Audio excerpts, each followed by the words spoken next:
د نسائی حدیث دی، علماو ته بهتر معلومه ده. د فرعون لور وه. فرعون د خپلې لور لپاره یوه سینګار کوونکې نیولې وه چې د هغې ویښتان به یې ږمنځول، ښایسته جامې به ور اغوستې، مخ و لاس به یې ورته په تیلو غوړول. خو همدغې سینګار کوونکې په پټه باندې په حضرت موسی علیه السلام باندې ایمان راوړی و. فرعون ته خبر نه و. د الله وحدانیت په زړه کې ځای نیولی و.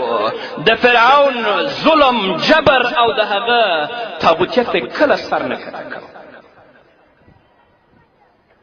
یوه ورځ د فرعون د لور ویښتان ږمنځول، ناڅاپه هغه ږمنځ د دې نه په ځمکه باندې پرېوته.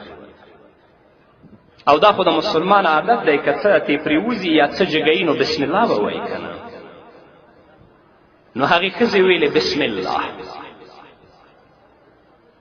د فرعون لور ورته ویلې چې ته زما پلار یادوې؟ وایي نه، ستا پلار څوک دی؟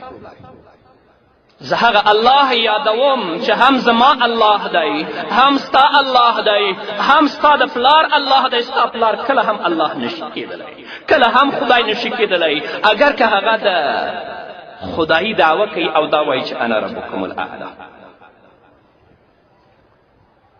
د فرعون لور ورته وایي که د خپل دا عقیده پرې نه دی، زه ځم د خپل پلار ته شکایت کوم او دا ورته وایم چې ستا خدایي نه مني، هغه بل خدای مني.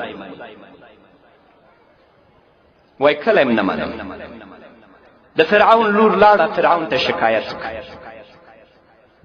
فرعون دا مسلمانه ښځه را وغوښتله. 4 بچیانې دي. په دې 4 کې یو ماشوم دی په غېږ کې دی چې هغه د مور شیدې خوري. د مظلومې او مسلمانې ښځې ته یې وویلې آیا ته غیر زمانه د بل الله په وجود باندې قائله یې؟ هغې ورته ویلې هو، زه د هغه الله په وجود باندې قائله یم چې ستا رب هم دی، زما هم دی او د ټولو کائناتو رب. فرعون د هغې یو زوی راغواړي، ورته وایي که ته زما خدایي ونه منې، ستا زوی به ستا تر مخه په دې کړایي کې وسېځم او ختم به یې کړم. هغه مسلمانه ورته وایي چې وسېځه. فرعون یو ماشوم راواخلي د 15-16 کلو، په کړایي کې وغورځوي، اډوکې او غوښې یې ورته اوبه کړي. څوک چې اولاد لري هغه ته دا زور معلوم دی، هر چا ته دا نه معلومیږي. همدغه فرعونیانو همدغه کارونه زموږ د غیرتي او مجاهد ولس باندې وکړي. اولادونه یې ورته تر مخه شهیدان کړه، میندې مو کونډې شوې، خویندې مو کونډې شوې، پلرونه میندې هم د خپل د بچیانو د راتګ انتظار باسي. اما خبر نه دي چې د دې فرعونیانو د لاسه د هغو غوښې څارویو وخوړل یا د خاورو لاندې پراتې.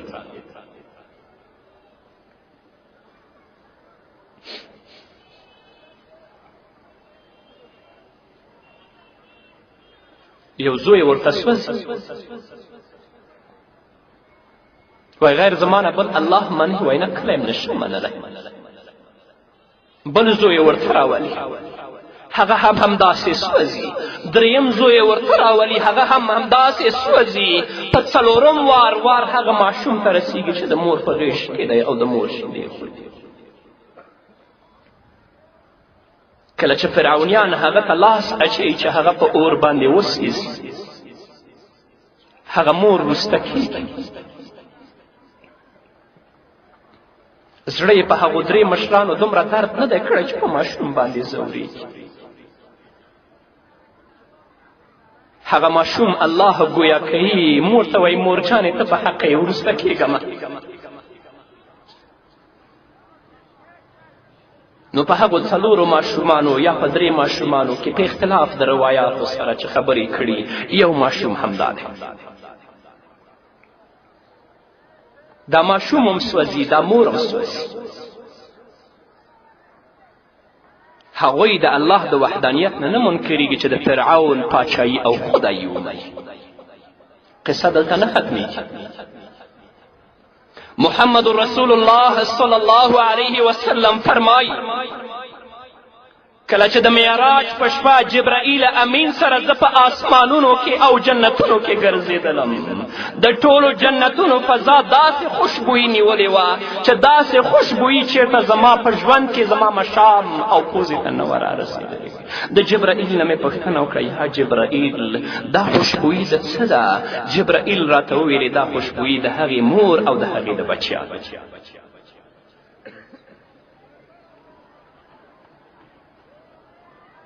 هغه میندې چې نن بورې او کونډې ناستې دي، د دوی د زړونو ټوټې او جګرګوشې د ظالمانو د لاسه په وینو لړل شوي. صبر وکړئ میندو، صبر وکړئ پلرو. دا دنیا د غم ده، دا د درد ژوند دی، دا د مصیبت ژوند دی. د دې بدله به الله موږ ته په آخرت کې راکړي. 3-4 ورځې مخکې 2 حافظان زموږ په کلي کې دواړه چا شهیدان کړي. یو پکې زخمی و بیګا چې زه راتلم راته یې ټیلیفون وکړو هغه هم شهید شو. جرم یې څه شی دی چې قرآن یې په خپل سینه کې ځای کړی؟ جرم یې څه شی دی چې مسلمان دی؟ د جمعې په شپه زه د هغو کور ته ورغلم. دغه یو حافظ د قرآن مانه کشر دی، 4 بچیان و، 3 زمن و 1 لور وه. یو کلن 1.5 کلن ماشوم یې و چې نوی ګرځېده کوټې ته راننوت. هغه قاري صاحب ما سره په چیره کې ورته و، مخامخ یې رامنډې کړې، ما ته یې غېږ راکړه.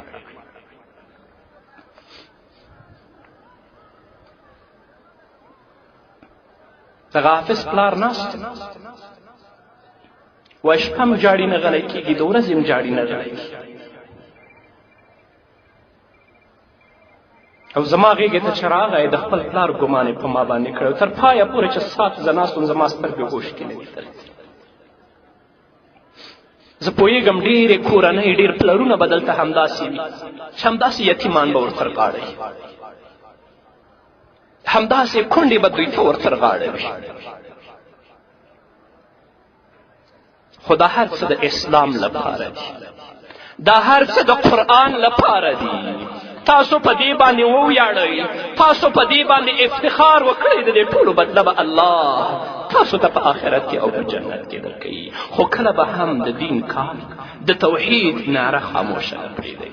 اگر که د اسلام دښمنان او د دوی لاسپوڅي تل لپاره په دې هڅه کې دي چې د اسلام مضبوطې قلاګانې مدرسې ورانې شي، علما یا شهیدان شي یا بند ته وغورځېږي، نه، د هر شهید او د هر عالم وینې نه به په زرهاو علما او طالبان نه وروي.